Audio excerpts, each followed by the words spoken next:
Inside Story Uganda. Real source of political mutima. Ebisere bisinga embeera gye tuyitamu etuleetera okutuuka ku levels nti buli kimuggwe okirabanga bwe kizze nga tewakyali kikyakumalamu maanyi. Bw'oba oyagala okitegeera njagala mwegendereze kanso nalukoola ababadde bamumanyi mu bukakkamu bannange bannayuganda abantu abalungi abeekawempe mbasaba akalulu. Njagala otunuulye bwe yayogera ng'atandika otunuulye nalukoola asembyeyo awo ojja okumanyira nti bano balidde era nkoze obuyogenda batuzimbye okuba abagumu n'abavumu nga twogera ku nsonga z'eggwanga era yo omulaba ayogera yeekekkereza kubanga talina option ateekwa okwekekkereza kuba talina kyagenda talina nnyo kyayagala kulambulula eri ggwanga ife abafuba okulaba nti tuleeta sanite mu bukulembeze. I'm telling you Anwar, at any time tetugenda kwogera nga tulembeggerera kubanga ensonga ze twogerako munnayuganda alina ozitegeera nti fight eyaffe olutalo lwaffe kutereeza ggwanga Uganda. Ono batasobola kwogerako munnamawulire babbalamu ba prime minister nze mboogerako kuba ogwange gwakuba checkinga walaba honorable prime minister Nabanja bwe yavaayo n'akugamba nti Namugga ne Muwanga Kivumbi twabba obululu era twabutiikingira Jjinja ewali ekkolero y'Ejjinja. Kakati prime minister w'eggwanga omulamba novaamu statement bwekyo naye Namugga omulaba atambula nze simanyi nalinda Nabanja nkwatira ko nafuba nnyo okulaba nga ntambula buli wamu nga mulisa ku mikutu neeraga ngezaako mutegeeza wendi nga ne ku marediyo ngenda asobole okunnoonya. Ekyamazima tulagajjalidde nnyo ebifo by'obukulembeze bino to the extent nti omuntu kati alaba prime minister ng'omuntu wa bulijjo. Mwabasinga mwalabe prime minister nga kuba campaign prime minister nazina nayawula nawanika okugulu nazina kati bo balowooza nti you are mobilizing prime minister bw'ogenda eri ekifaananyi kiba kyanjawulo. Era bw'ojjaano ku TV ng'oyogeranga prime minister kati nze kankube naatera obbambula bw'ojjaano ng'oli prime minister n'oyogera ebitagwa mu prime minister nze nkwambula n'oyogera nti kaakati ngenda kwogera ne honorable Nabanja omubaka w'Ekakumiro kubanga kiri njagala nkikwambula because you've not lived up to that. Teri agenda kusanza bwa honorable mu kitanda. You must be seen to be an honorable. Bw'obeera premier honorable Nabanja prime minister wa Uganda ebikuvaamu bwe bitaabeere bya prime minister nkulayirira tugenda kuteeka ku level kw'olina okubeera. Yabadde Kawempe n'agamba ab'Ekawempe nti ab'Ekawempe mubadde temufuna services ffe ebibaluma tubadde tetubimanyi era bannakawempe mulina all the reasons to get tired of this government. Prime minister wa Uganda ffe tubadde tetubimanyi anti abakiikirira wano alabika tatutuukako bulungi mulonde Nambi ono ajja kuba atuuka ne mu kisenge kya president. Can you imagine? Ffe tetulonda bakulembeze genda mu bisenge by'abakulembeze ba ggwanga tewali tetulonda muntu genda kufukamirya honorable Nabanja. For any sensible government there must be a clear system. Antoli atuukirira Gambia fere tugenda teri ebyo bikola mu government. The reason as to why mulabanga bye bitambula byonna bidobonkanye because you have a government that is supposed to be formal naye ng'ekola informally. Buli woobera n'ebitongole birina okuba formal. Njagala mbategeeze si ffe tukola national development plan. Eyo process ya government eva mu local government ne tuleeta eno ne muteekateeka essembabule ne muweereza ffeno mu parliament ogwaffe gwa kusengejja mba nagenze essembabule ne mpaayo ebirowoozo byange. Proposals zijja yeyo government eyiza abantu kyova olaba atuuka n'akugamba nti national development plan 3 ndi ku implementation ya 17% yeno government gy'osanga eyingizaamu ekintu nga si emergency naye ng'erina gweyagala okusanyusa. That is why you have inequitable distribution of resources. Government ekola informally. So njagala okutegeeza bannayuganda gavumenti eteekwa okuba ng'etunuulira Uganda yonna. That is why you have abakozi ba government. Bwe Nabanja olina bagiso bwe tukulonda okuba leader wa government mukulu Museveni nga gwe president we give you all the structures okulaba kuba torch in every part of this country whether Namugga opposition yakiikirawo torch zo zirina okubeerayo okulaba nti bano bannayuganda bonna bafuna services. Kati eyo statement bweva mu prime minister nze munansonyiwa neebuuza nti maama ono prime minister ddala balonda mobilizer oba balonda prime minister. Bino ebimu bye mwogera bitumalamu amaanyi era bye bimu ku byababbalamu. Njagala bbalamu ajje katemba mu buweereza ekifo ky'obwa minisita kinene nnyo njogera mpolampola baleme kumpulira ekifo ky'obwa minisita kinene nnyo bwe bbalamu okutandika minisita omulamba ali wali apalediza omwana w'abandi n'obupapula. Look at this man igwe bbalamu ono omwana nga alina kyakoze ekikolwa ekibi yita polisi mbusimanyi bukonge biki omwana oyita polisi interveninge naye mubuuze bino bye bagambye Lydia byabadde akugamba ku polling station waliwo 100 meters toyina kuyingira. Nze Namugga nabadde sina kuyingira baana bano ba agent gye bali ng'osanga minisita ayingidde era nagambye Lydia togeza n'oyingirayo woyingirirawo bino byagamba wabaddewo emirembe twabagambe wateekwa okubaawo standard ezikatinga cross owenaremu watayita kuba twabadde ne tags ezimu taga Lydia gye yabadde nayo nange gye nabadde nayo taganga etuusa Lydia ku agent wali nga tetuusaawo Namugga awo nabagayo tugenda kwekubirawo wendabira owenaremu yazze bonna bajja baagala okulambula bwe bagenda nembaga we mulambulirawo bwe pa ntambula naawe wodda wenza kubanga fenna mission age kulaba nga tuba n'akalulu akamazima n'obwenkanya naye ekikyasinze otulumaze country nti ebitongole bya gavumenti bino byatuuse bitongole bya muntu bw'olaba electoral commission engeri gyeyamanezinze mu process eno process yagivudde mu ngalo ng'otuusa ku tale center mwagigoberedde bulungi ng'olaba empanyisiganya y'obupapula wabulaba abaana babukapitalinze bulungi bwabukasuka eno omwami oyo yabadde asoma Lewis Rubongo ya Secretary General fayimiridde amugambye ne Sebufu nti byosomye si bye nnina wano ensonga lwaki tucollecting declaration forms buli candidate n'omuwa ensonga ezituweesa nti bw'osoma sebo it is my role to verify nti kyosoma si kye nnina naye sebo manyi omusajja bwe yeekazaawo mbuuza ensoma kye bampadde kye baakuwadde nga ze si kye nnina that means put that aside kubanga kiteekwa okubanga kyolina kikwatagana naffe ffenna kyekibaleetera oluusi ogula bakandidate abamu bakandidate bemulaba abangi ennyo abo si buli omuntu abeerawo NRM bwe bagula ne bateekamu era mwabadde munaatera okulaba embeera nga waliwo kandidate omu agambye nti oba olubi lw'olusanvu bw'oyogera nange mbulina kubanga bamukwatidde DR ne bagimuwa some of them are put in by the system nti bano bwabaawo akavuyo konna bajja tuyambako nga omwalaba Abed One Kalumu nga Honorable Chiza Wesi Jalopye nti Mukulu Museveni abbi akalu Abed naganze ndi mumativu byonna byatambudde bulungi so those are part of the things kati n'ebirala kyemwetetegereza ku luno bwebadde babala akalulu bano abaana ababadde bambadde obujaketi bwa Electoral Commission bwabadde bakwata obupapula kano kanambi kano kanalukoola naye nga bali basatu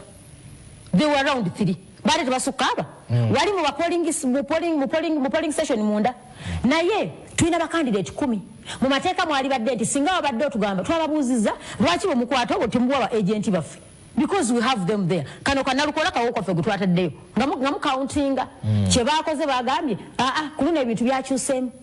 buno obulu tubukwasa bano ba officials baffe be babukwata naye ba official bali basatu agent go kwata akalulu ka candidate buuza byonna gye byabadde oba candidate yakutteko ku bululu bali basatu bakwata obululu abantu 10 because newakwada bamba badde bafuna 00 tukigowazza okimanyi nti Burundi anafuna 0 Moses wabadde okimanyi nti anafuna 0 kitegeeza nti bw'ongamba nti waliyo balina bukwata wabadde olina nakujja na 10 of them buli candidate obeereko ne gwolesa amukwatire kati otuuka otya n'ogamba bakandidate basatu be balina okukwata obululu bwaffe twakanye tubagamba tukirete kisoboka waliwo omusajja yavudde mu Electoral Commission nemuga sigwososo okwambala obusaati mu Electoral Commission mukole ebintu ebibawesa ekitiibwa practically okwata otya abantu basatu bakwata obululu bw'abantu 10 kitegeeza nti ako konna kabadde kavuyo to mix up mu abaana abo mulaba Electoral Commission ono Lydia babadde agamba mbu mulina okubeera nito n'abyeko simanyi ki njagala okutegeeza they are called polling officers presiding officers babadde b'NRM abamu nga tubamanyi era bane batusomera nti Honorable Golaba akola ngano mu NRM akola kino era wa mukuvyo manyi kyabadde bagala bakyusa obululu mutuuka okusoma ono bakyange twabagambye nga bagezaako ogiragira bati bwakwata mu bibox ntumubuuza bwakwata obululu okutta obululu bwa Nambi okukaka box abaana ne bakuba enduulu kyekyatisiza Lydia n'addukawo ne bakuba enduulu ne bamubuuza gwokati okukotya akaboxi ng'okutta obululu so bino byonna emivuyo egyo gyonna nga weegiri nga lwaki temuva mu kalulu ng'akafaananako bwe katyo ng'obwenkanya bubeera bugenda kubeerawa tusindise mu nsiko bwotugamba tuve mu kalulu ngamba okuyiwaako nga nti kuno okulonda kano katukayiwe awo bwetu si bwe tukola ow'omulabe gap ye kyayagala NRM bwekyo kyoyogerako kyeyagala yensonga lwaki yagenze ekazangola ne destabilizing abantu ako kayiike era Lydia byabadde agamba munange tuwulire ennaku bambi ffe twanakuwadde Nambi akalulu ke tebakabaze si nnaku awo ewa Nambi wadde baagala okuyiwamu bazze okuyiwamu obululu abaana ne babalemesa obusungu ne bubakwata ne basamba ebiboxi era akakalulu kade tekayinza kuddako omweke nnyini mwakeyonoonedde ab'NRM wabadde olaba amasasi gakubidde ogamba otya nti abantu bwe bakoze fujjo gw'okubya amasasi olunaku lulamba lonna teri fujjo lyabaddewo naye poliisi lwezze abamagye webaze jati wezze bakugambye bulungi mwabadde musaka ne bagamba nti buli kibomboola buli uniform gy'otalabangako ebadde mu field buli uniform gy'otalabangako ebadde ku tale center naye nga bulijjo abantu baffe baba n'ebizibu n'ogenda ku poliisi ne bagamba nti balina mafuta bano simanje bagajje fully sponsored okuleta motoka za this we never na so mukulu tetugenda kukiriza ku polling station kana akajogo ke mwalabye kangabo twakumya akaluke kawempe awo tudda tokkiriza kayiwaawo awo wenyini nyo wadi bakolera obuvuyo ngo tubagambira nti mugenda kuyiwa mtumya kye mugenda kwa obajja ne bakola biri bakoze okuyiwamu eje box eyike honorable lwaki nkubuze ekibuuzo ekyo kubanga twali tukirabyeko wano mu Uganda kali kaluluka Lord Mayor Elias Lukwago yesimbawo ne Sematimba zibya ziwera sawa awo nga mukaaga serebe nali nkyali muvubuka muto nga bakayiye era ne tuddamu ne tulonda luvanyuma nga nti embere we kanukono ne se ne tugenda mu kalulu akala mweyongerayo mutya n'akalulu nga media houses ziyiseeyo na zituse ne kumbere ita y'abakozi bazo kyabagenze eri kikambwe nene mweyongerayo nako kakati annual ekirungi kye walabye nti obalese sagaliko ako kayiriddwa tekavuddeyo ebyo byabadde ngamba lidda bino byagambwa abana tubazimbamu emitima empisa gye batuyisaamu ye tuzimbamu ebyokukola bo balina emmundu balina amaje balina sente buli kimu bakiina kandi ffe tukozesa kye tulina ffe tulina maanyi g'abantu mobilize people mubabuulire engeri gye basobola okwerwanako era beerwanyeeko yensonga lwaki bwakazangola tewabulabyeko poliisi mu kukola effujjo ako kasigala awo tuleme kabala era neri baba akati akokogamba mbu ne bakayiwa ne muddamu buto ako tekasobola kutambula kubanga bali abadde balonze ogenda bayita bakome balonde kano ke buno bwacyankalanyiza ogenda bayita bali abadde basobola balonde nti muddamu mulonde nongamba process yo nayo ekyo tosobola achieving that is not easy nale mu bubi bwawe ne bwe bane box 5 ejja kuzibalezi w'ennambi kakati fe tumakinga sure ekirungi kyo twadde polling station eziwede 10 polling stations zadinga mu 10 kakati fe tukola tight mark every polling station fe nebo zaali tuze polling station 10 ngensanvu bakoledde effujjo lyabwe kubanga obwo mateeka batebukola ki kaba kayise nga bakeeyira kuba fe twabadde very sure nti akalulu tukayina ababadde batakayina ogwalo gwabadde gwakola fujjo naye kino bannayuganda nga tugenda mu 2026 ekirungi nti batusampolinzeeko era mukulu Museveni yakugamba nti wa 2026 2026 nja kuba sitayina opposition NRM tajeti yayo ebadde yakufuba kulaba butya bwe malamu abantu amaanyi okulonda and they thought they had achieved that era ngamba bonna abali ku ludda oluwabula omulimu gwe tulina omunene annual is to encourage people to vote gwe NRM gwakumalamu bantu maanyi temugenda kulonda kwa batagenda kulonda yata ina bantu abafunye gapu ekole fujo gapu econsolidate nga kalubula okaba katono kangunyo okuyiwamu chovola bakanna lukola bakakoze ku polling station ku tale center batu byo bulwe 10 ndoza secretary general ekibagambi 2000 votes nga wanike ebitaliyo wali nambi afunye wabiri nga bongerako nnya ngabongerako 4 ni namuga nti feche tulina kisoma kirala sije naganze nsoma bye bampadde but common sense dictates nti ensonga lwaki mpadde yala okubanga tukwatagana meanwhile dialo ba wampadde yaki nienze ntegeeza government eri mbuyinza tewe agenda bawa space this is our country era ono Lydia Mugamba bino bakosa structures za government feze tusasula omusolo the structures that we pay for musendezo mu omusolo bazikozesa bakole sagaliko tewali Uganda ni agenda chikiza we are 45 million people Uganda government ina bakozi 400,000 bakozi wa government na abasirikale babo tebawuza million 3 katoyinza kudira ku bantu million 4 noloza nti ogenda kusalimba okole sagaliko na honorable Nabanja inze ala ntasobola mugamba ko nze mugamba konze supervisor we honorable Nabanja nkugamba ogenda kweyamba yamba ko kwawula ebifebi either you remain a prime minister obosigalo mbaka we gundi mbaka wawa weka kumiro eyo bina amuna tetugenda mukiza kujaja mu office ya prime minister oyo balamu akole bibiri either akole wamese abamawulire fe ngo opposition just know nines waba face to check mark government and all processes of service so banonga bagende ekyankwanze lisola ferino kubayo kumanya byo basomesa kuba kitukwatako nayo jatuwa update mugenda ddi okusoma ne Lydia atubulira abatwala ddi ne wankubadde akugamba nti siwe nale Lydia atabalimba Lydia ngana abakunza akulira abakyala mu NRM Lydia reporting ewa chairman we NRM ye mukulembeze w'eggwanga so ebya chairman ayino bitu basagala yebuze ganze sibimanyi nnyo chairman we bakolagana naye kuwereza emirimu japata jatubulira naye muzikirize enjozeyoze honorable Afrikati alindiridde okulayira Elias nalukola luyimbazi naba na Uganda bonna akaluke kawempe tekabadde ke kawempe kana akaluka abadde international kamera zizo nazo abadde kawempe kubanga by elections zizo nazo ali zibadde naye wano mu Buganda Central wano mu Gaza ya wano Kampala gye bagoba mu NRM wonna nga twateekawo olukomera buli omu yabadde atunudde alabe kyovola Lydia balwanye nnyo how to penetrate Era Lydia lero sisanyusa Lydia tabadde mwenkanya kubanga nenja Lydia atubulye nga n'abakunzi abaddeyo mu kukanoonya yali badde abalambulira mu na butya bwakanonyeza ekisooka for me saga to concentrating enyo ku kawedde katya nenja gatwale n'obudde kanonyezeddwa katya nga bwenjozayoza ne ba participants omwenda abawerekeddeko council waffe Nalukola mu kubeera mu kalulu nabo mbebaza ne candidate wamwe okuba omugumu nayambalira t-shirt ya yero najambalira Kawempe nabo ndo buvumu ssebo okuyingira Kawempe ne shirt ya yero ngononya kaluke NRM era Lydia nkwebaza okubanga wasobola okutambula ne wankubadde omukisa gwe balina nti they were highly protected balaga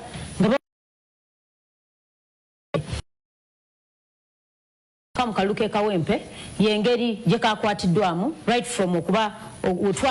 otwagenda mu kuwandiisa ba candidates era ffe intimidation yatandikirawo bw'okwata candidate n'omuyisanga bw'oyisa council Nalukola ekisooka kitiisa abalonzi oli agamba nti obakwatidde Nalukola bwe batyo ate olonze kitiisa abaana baffe abanoonya akalulu nti olaba candidate bamukola bwe batyo ate nze agenda okukanoonya so ekyo tosobola kitakinga for granted era low voter turn up njagala okubategeeza ffe ng'oludda oluwabula tetuli bamativu nakyavudde Kawempe okuba abantu balonze bamaka voter turn up yabadde very low ekyagireetedde okuba wansi is the intimidation eyatandika okuva we twagenda okuwandiisa ba candidate twakugamba oguba mukolo bali kuwerekedde ku mukolo abamu batandika abamu tebayingira kidaala abamu abasobodde okuyingira baba kubunkenke tamanyi bagunagwo oba teguggwe so they were ushered into government oba ffe nga opposition government erina okuvayo to accountability tubani abakuba abamu ne bava ffe tubamanyi mpaka Felix Kulaije bwe yavayo n'agamba nti baffe tubamanyi nze neewuunya government etali coordinated to that level eky'omuwendo bakwata mundu eky'omuwendo gw'abantu batukyesigamye ku bano boxes zebataasi no that is purely different njagala okutegeeza tosobola kyesigamye awo ngenda kutuusaawo naye nkugambye nti omuwendo bagusazeeko okuva we batandika okuva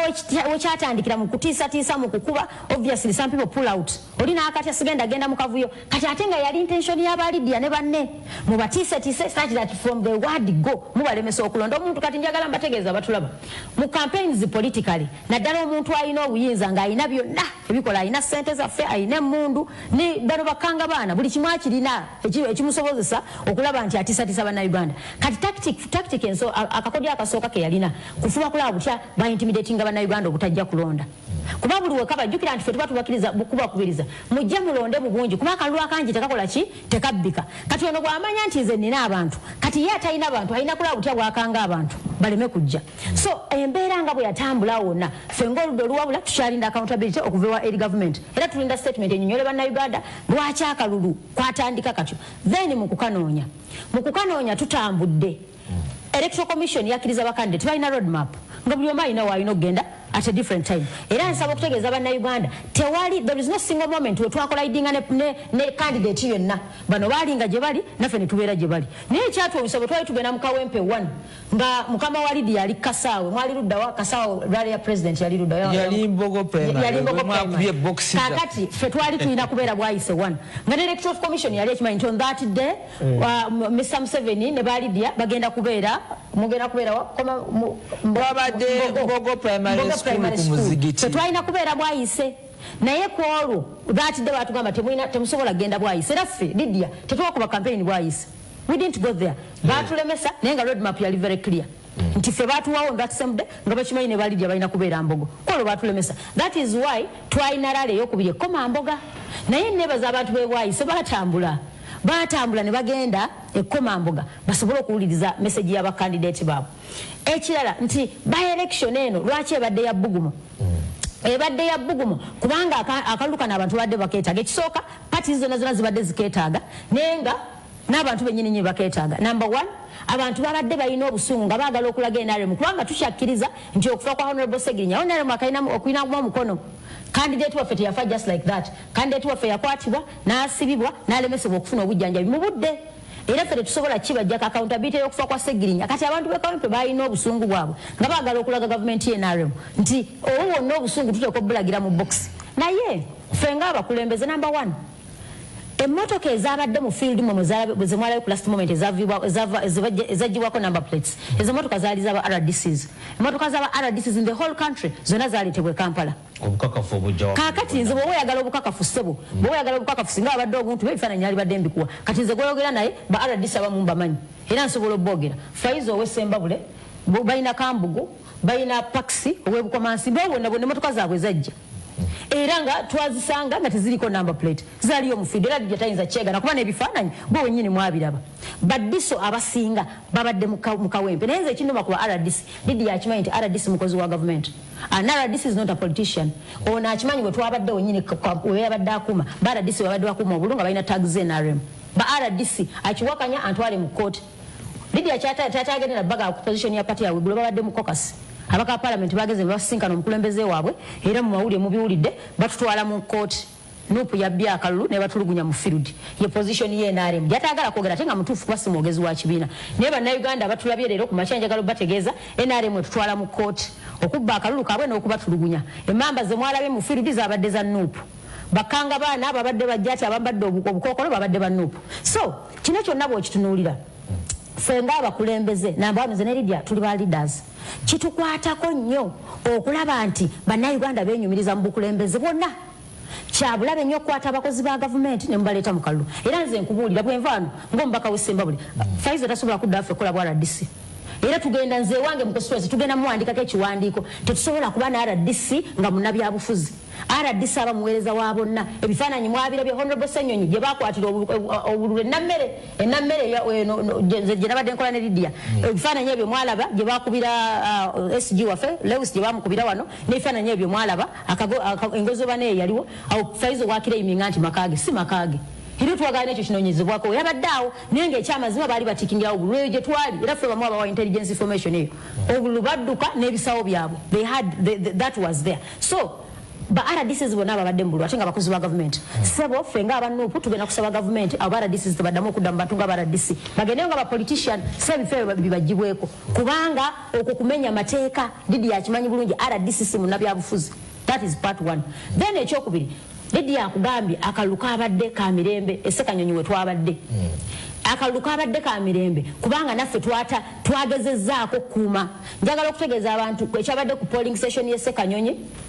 ne polling station y'Essekati ezo zabaddeko gundi 7 boxes 7 lwakuba nti zibeera wamu A1 swedi biki naye nga 7 to 3 kakati ffe we twabaddewe wali chairman w'NRM gwesigenda kwogera linnya lye bano omanyi Lydia namugamba nti ife bafunye omukisa omubi ab'NRM nti intelligence yaffe ate eri beyond ya government ffe yaffe badriver babavuga baripotinga waffe batukubira omanyi babavuga naye nabo bebakola bibaluma badriver baabwe ba PA baabwe bwe batikingisa obululu bonna nga tubalinako network kati Essekanyonyi awo wabadderewo omuzannyo ogwadde gupangiddwa ojjukira Essekanyonyi stronghold y'NRM mwe mulimu ab'NRM yaddeko era Lydia bwajjukira Essekanyonyi awo bafunyewo obululu 219 ffe ne tufuna 10 naye nga eyo stronghold yaabwe era babaddewo bangi muleeya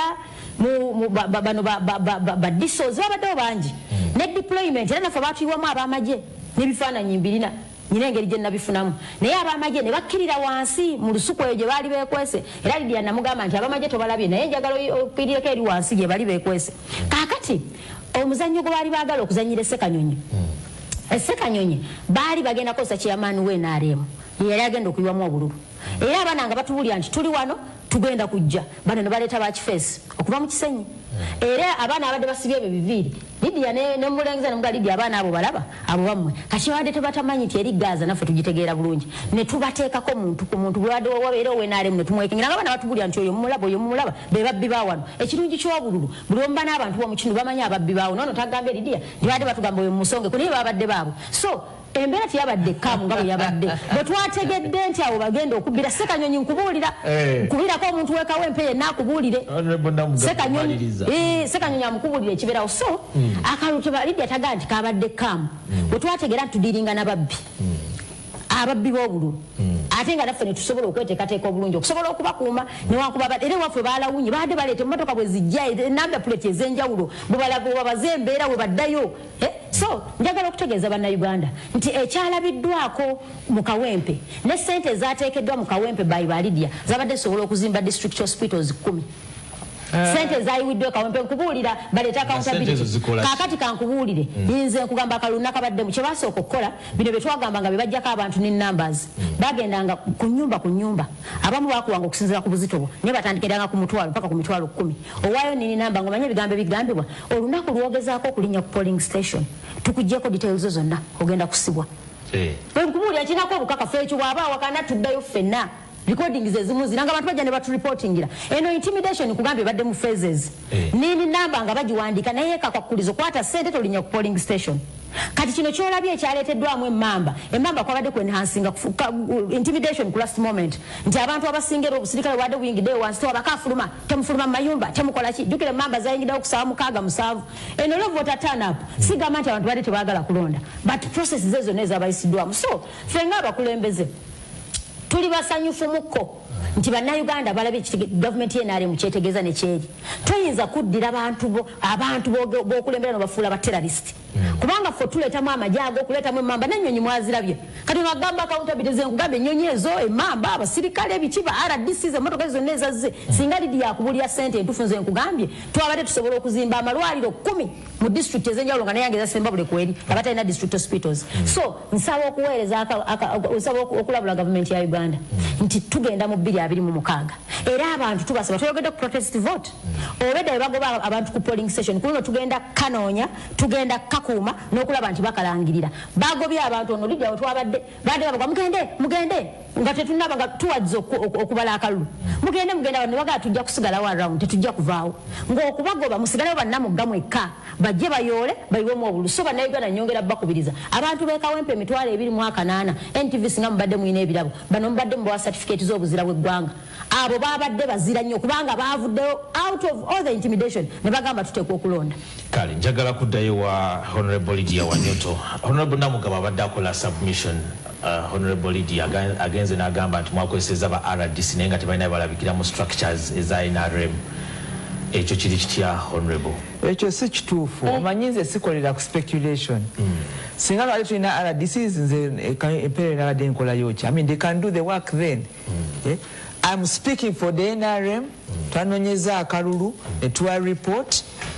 results zafulumye since spokesperson zigenda kuba nga zi announced zize wano okubabulira omukisa gwe tulina mu Kawempe North nti 226 era tukyaliwo and we put a big stamp there kakati Honorable Namugga byabadde ayogera omanyi katugera tujja wano ne tusiiga obukyayi bwe tusiiga obukyayi basapota ffe ne balwana bwe balwana security negenda okutaasa bwegenda okutaasa ate mugamba nti nate government because tuteekawo embeera kati bwe mu recordinga byenjogedde naye byayogedde speed eringa ya electric lift naye nga ya speed ebigambo bingi naye mu bigambo ebingi obukyayi bungi tetusobola kubeera abakulembeze nga tuli wano nga tuze ku TV okwogera ate nga muli mugamba nti mwasize naye ate ayogeza busungu akati gwe yasize nange ani yasinze oyogeza busungu owera lwaki owera mugenda kola kino mugenda kola beera mukakamu Uganda yaffe Kawempe mubadde tubadde tumaze emyaka 20 nga NRM tesinga Kawempe naye kano ke twagenzeeyo essuubi ddene nti obukulembeze tugenda tubeera nki mu ngalo nga NRM because twasanzeeyo bingi naye ku lunaku olw'okulonda bingi ebibeerawo zesoogedde byabadde ku saidi yaabwe nnyo lwakuba tekizimba bukulembeze ate kisiiga obukyaye ate kyongera entalo naye kakati bwagamba mbuno ba RDC babaddeyo n'emmotoka za gavumenti nabiki nze ndigamba nti nze ebyo sibimanyi saabadde programu y'aba RDC kakati singa nzaano neŋŋamba nti nno memme ba palamenti aba NUP Uganda yonna bakansala aba NUP Uganda yonna kinyamba ki akalu kabadde kabana Kawempe twagenze tukuma kaluluko ebyavuddemu ewaffe zenganze ebyabadde serina problem emperere naye awalala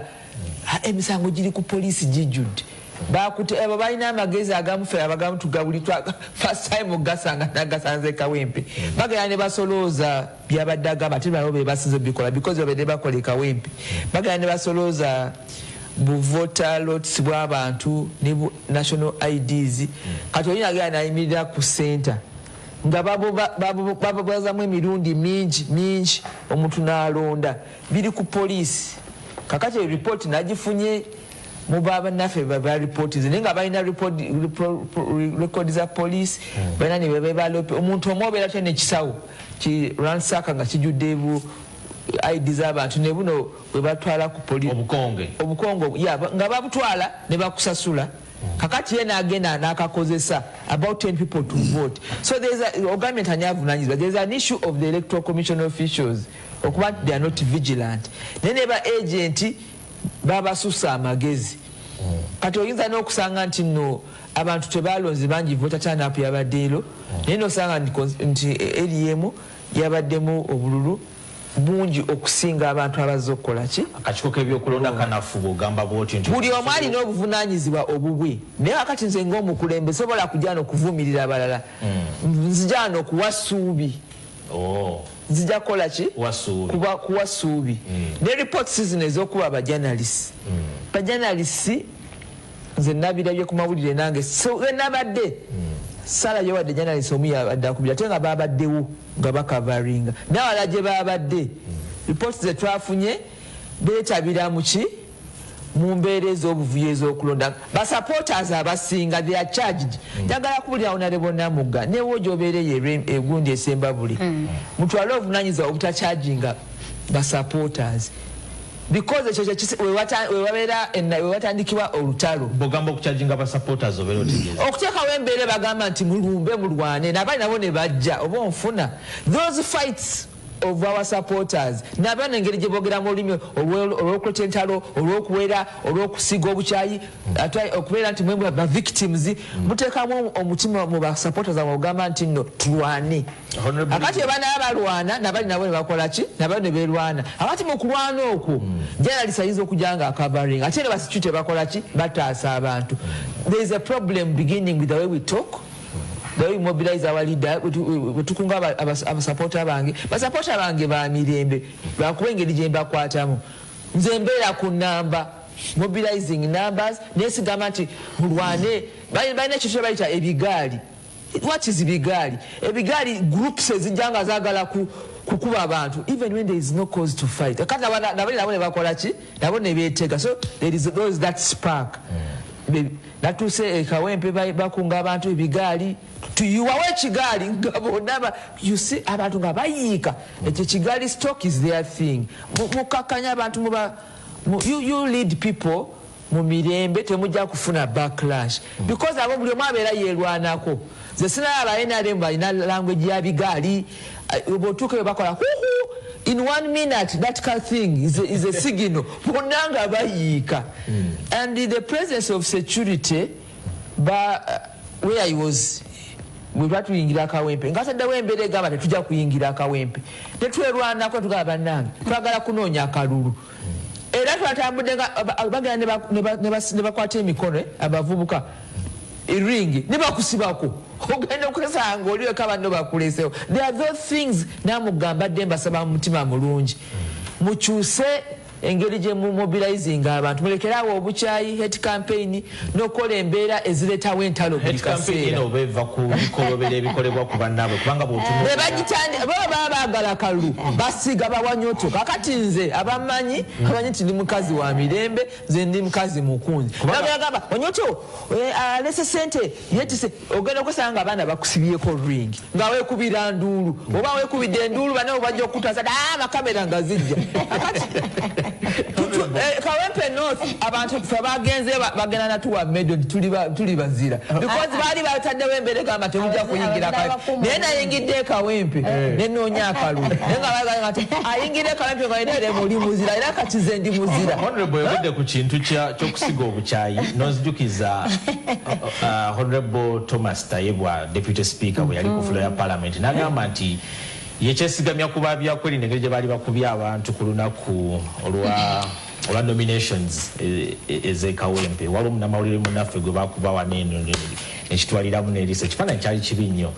Honorable Tayebwa naye sooka oteekewo akati just 1 second.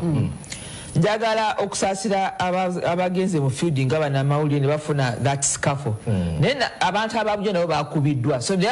abannamawulire they are supposed to be like neutral nze nakola mu conflicts nga tu embedding abamawulire ogenda okukavaring naye nga rules of engagement tokwata ku munnamawulire naye njagala ogaba bannamawulire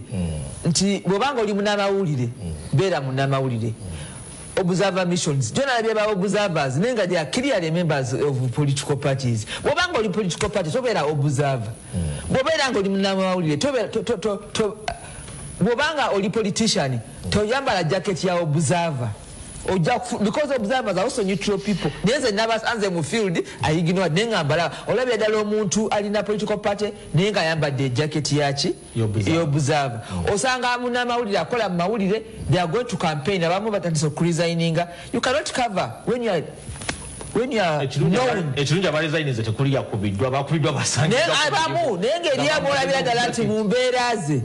he's a politician alina bwe yeekubira so I want to also make this statement sagala to cover me I'm known I am NRM I'm a politician tolina lolindaba ndi journalist ate ndi observer so in the heat of the moment njagadde abantu abatulira bakimanye to stop being undercover ogamba nti oli observer no accessing venues atengo li politician olina werekubira the same with journalists kanzire ku kibuzo kyange mbadde ncha kizimba zimba kan kwadi sembeti na matafali zimba nti honorable Tayebwa yagamba nti abakola ebikolobero bino ebikolwa bino ebirumya abantu bali bikate bagala government kubanga tosobola kukuba muntu mu mbeere ye mulabisa obubi katogenze n'oyogera ku kigambo obuchayi buno oba buvudde ku bino ebikolwa ebikolebwa ku bantu oli omusirikale n'akuba omuntu kakati olwali tulina bannamawulire bannaffe bali mu kunyiga biwundu obuchayi obwo honorable tubunenyezaani sijja kwogerera abantu mpadde point yange ng'omukulembeze twetwa tukunga abantu tulebe bateekamu emitima nti obunobono oyita wano kusaya kole ekigaali buli gwosanga kuba buli wayero yambula because twagenze neyo mentality agamba nti akati tugenze mu lutalo okay it shouldn't be like that kale omulungi atulaba ku NTV tugenda kukomawo n'ekitundu ekyokubiri obudde bw'okuwummulamu bwe buli butuuse katusooke tujjewo obubaka buno tugenda kukomawo n'ekitundu ekyokubiri honorable Lydia katukute aliwo si kituufu promoting obuchayi no era njagala okutegeeza ife abacheckmarkinga government obudakiika butono honorable Lydia Wanyoto njagala okutegeeza bannayuganda batulaba nti opposition tesigangako obuchayi era njagala mujjeyo footage yonna nga ffe tulese embeera eteekawo obutabanguko mu campaigns Lydia njagala mulambulule campaigns zonna nga bwe zatambudde mulabe oba twafunyewo scafo yonna scafo zonna we zabadde wewabadde police nejjati nga baleseewo embeera era njagala okutegeeza bannayuganda nti opposition yakuumye nnyo emirembe kawempe actually omba bakugabangule mugiwa opposition nti okuta nakyo nakiddemu honorable Lydia otubano we are leaders ife ogwaffe gwakucheckmarkinga bano era njagala omuga nti bino bye tugamba bannayuganda tubibagamba mu bwagazi okwagala ensi yabwe unlike Lydia akwate mamba akwate abasirikale okulaba nti muyite wano bayitawo mukendeze emputu mugondera amateeka mulekerawo okozesa eryanya erisuse ku bannayuganda fere tuli batujjuya not terrorists era njagala okubuulira alina okumanya nti bannayuganda basobola okweranako mu ngeri yaabwe nti bajja kutunya butunulizi so nkusaba eze mundu muddeyo mukendeze emputu boza awaganiza edda tujja bakolako emputu singa munaleeta efujjo n'essagaliko nkubuulira emundu ng'ejja mufe abantu bano balina okumanya Lydia ffe tuwambaza abasirikale ffe tubasasula ku ssente zaffe ez'omuwa omusolo so bakozi baffe mulekerawo okuleeta abakozi ba gavumenti mu byobufuzi bagamba nti muyite wano waliwo obutale abantu kawempe is a city akati buli kye babagamba okukola kisi kye bakola twakikoze ate balekerawo okuwamba electoral commission mwalabye obufaananyi wali mu kubala akalulu awo tetutuusa Lydia atukoze bubi nnyo okgenda naye ng'agenda njagala institution zino nedda you be fair because nasabye Ninda ko China ainako kasabu.